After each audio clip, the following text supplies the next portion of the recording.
Happy days, my friends. This is Patrick Allmond coming at you, from Stop Doing Nothing, Stop Doing Nothing TV, whatever you want to call it. It's my weekly dose of opinions, wisdom, knowledge, and BS to help make you a better person, a better business owner, a better spouse, better father, better mother, better parent, better whatever you're trying to be in the world. I kind of help you try to get through some of the bull crap that's going on in life, help you open up your filters a little bit, help you just be a general badass in the world.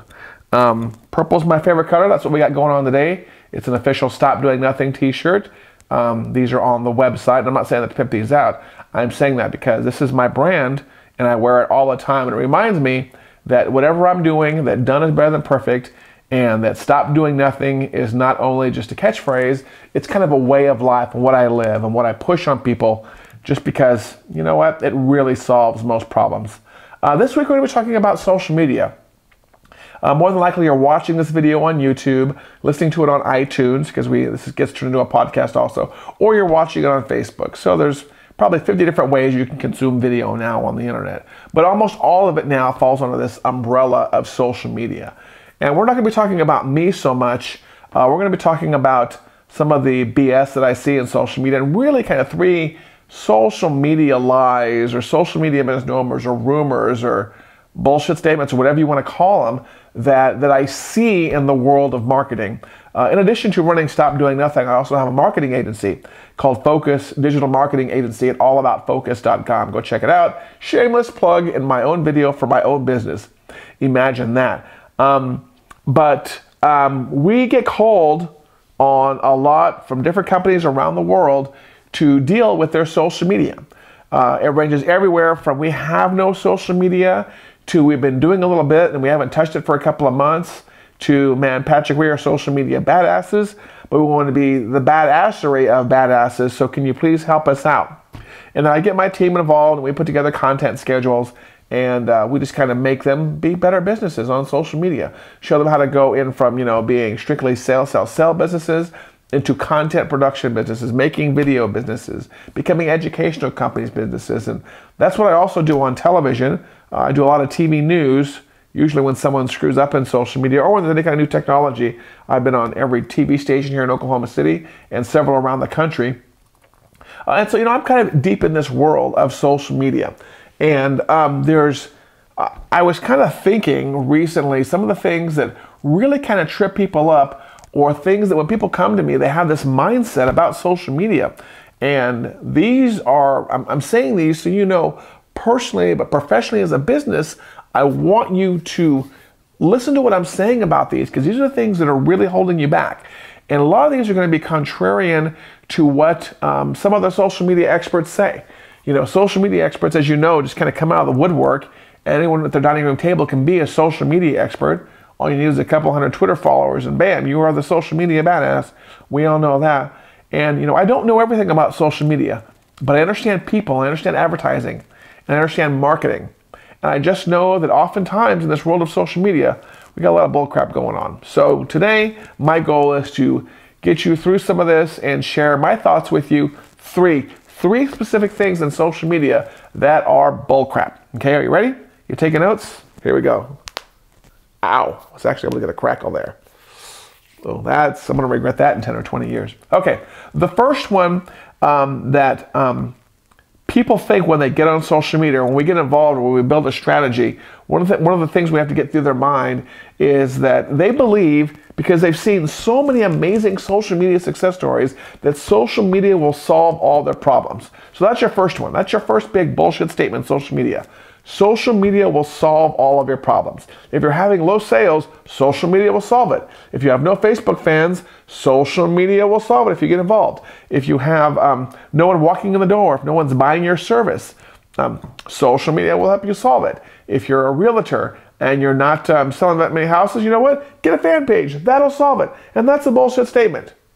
Social media is part of your plan of marketing. A relatively small part, to tell you the truth. It's not the first thing I would ever do in a marketing plan. Is it important? Yeah, I think it is kind of important. But if you told me you had a limited budget, a limited amount of time, to tell you the truth, social media is not the place I would put it. It really isn't. There are so many other things that are more effective. But so many people come to us because they've gone to a social media conference. They've heard about the lady getting up on stage that says, man, we started a fan page. We had 2 people, and now we did this one viral video. We have 2 million people, and our world is awesome. And it was all because of social media. That's a bullshit statement. No, social media does not solve all your problems. As a matter of fact, if you have problems in your advertising, problem in your strategy, problems in your content creation, just problems with your overall business philosophies, social media is going to make it worse, okay? Trust me on this. Social media does not solve all your problems. Do not look to creating, another Instagram account, another Twitter account, upgrading your brand online just to fix issues. That's not going to do it. Okay? You've got deeper issues. You need a real marketing person involved. You need a real copywriting person involved. You need to rethink your overall strategy and make sure you're doing things that are not social media related. Okay? So social media does not solve all of your problems, and it will make the bad ones worse. That's the first one. The second one, it's all you need. That is a bullshit statement I've heard about social media. That's all we need, Patrick. We don't need to do too much on our email list or our texting list or our SMS list. We don't need to be building up website hits. We don't need to be doing retargeting. We don't need to be doing paid advertising. I've heard, Patrick, from this social media expert, by the way, this is me saying the bullshit statement now. Patrick, I heard from this other social media expert that you don't even need a website anymore. Websites are obsolete. All you need is a fan page and you've got the world conquered. And that, my friends, is a quick way to kill your company, is by only having a social media. Why is that? Because you do not own social media. Social media is owned by the social media company. You do not own your fan page. I don't care if you're the administrator of it. You do not own your Instagram account. I don't care if you post all the pictures on it. You do not own your Twitter account. You do not own your Google Plus account. You do not own your YouTube account. What you are doing is you are renting property on somebody else's land.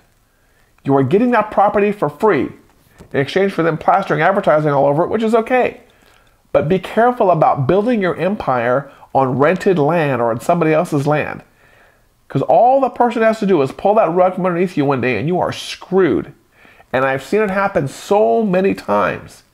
You have no idea how many times I'm at conferences or I'm in discussion groups and people say, oh goodness gracious, I had a fan page with 2,000 people and Facebook shut it down. This is an outrage. Who do I call? Who do I raise hell with? I tell them, how much were you paying for that page? Nothing, right? Didn't do any paid advertising on it? Nope. There's no one to complain to. Facebook doesn't care about you. They care about advertising. They care about dollars. So at any point in time, your Facebook page, your group, your Instagram account, that stuff can up and disappear. I don't care if you've had it for 5 years. Trust me, it happens every single day. Facebook is going to look on your page one day, might look on your page one day and say, oh, you did something wrong this one day. We don't like it. We're pulling the carpet from underneath you. So quit believing it's all that you need. Do not build your property. Do not build your empire on rented land. It's a surefire way to business suicide right there. And the last one, the third one. First one was, it'll fix all your problems. Second one was, it's all you need. 2 bullshit statements. The third one is influencer marketing. You've got to be an influencer.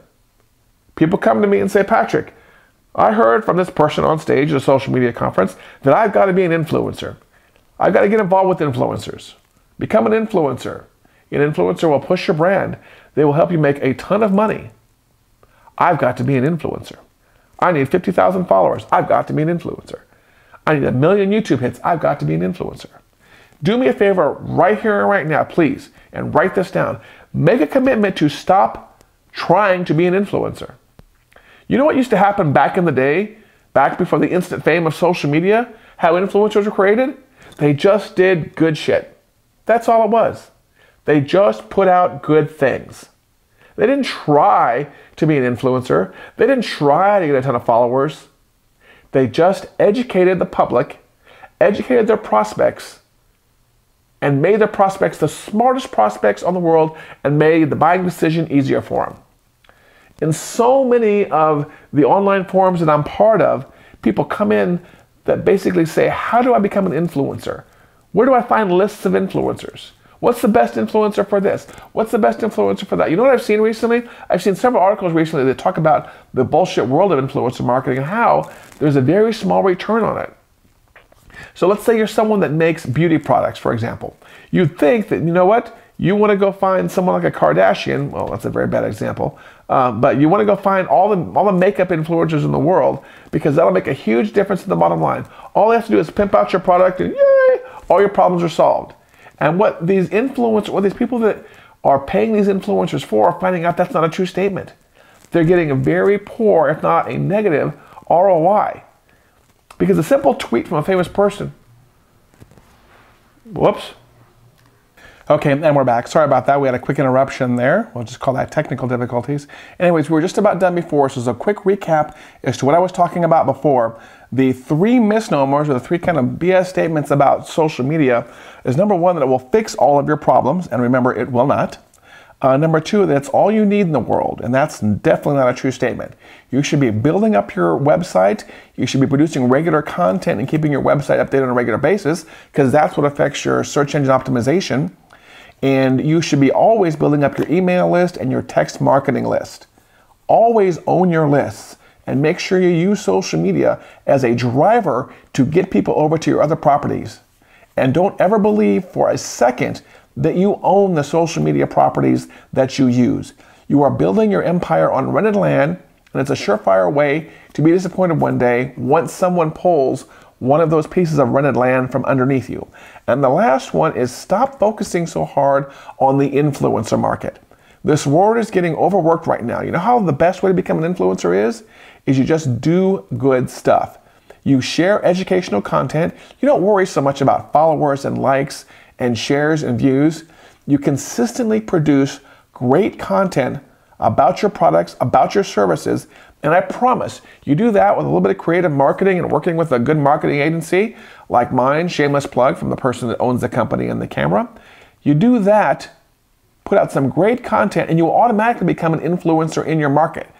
People have no choice but to listen to people that talk. There's a great phrase that I like to use when it comes to why we do videos, why we do podcasts, why we do blog posts, and that is that nobody listens to the silent expert.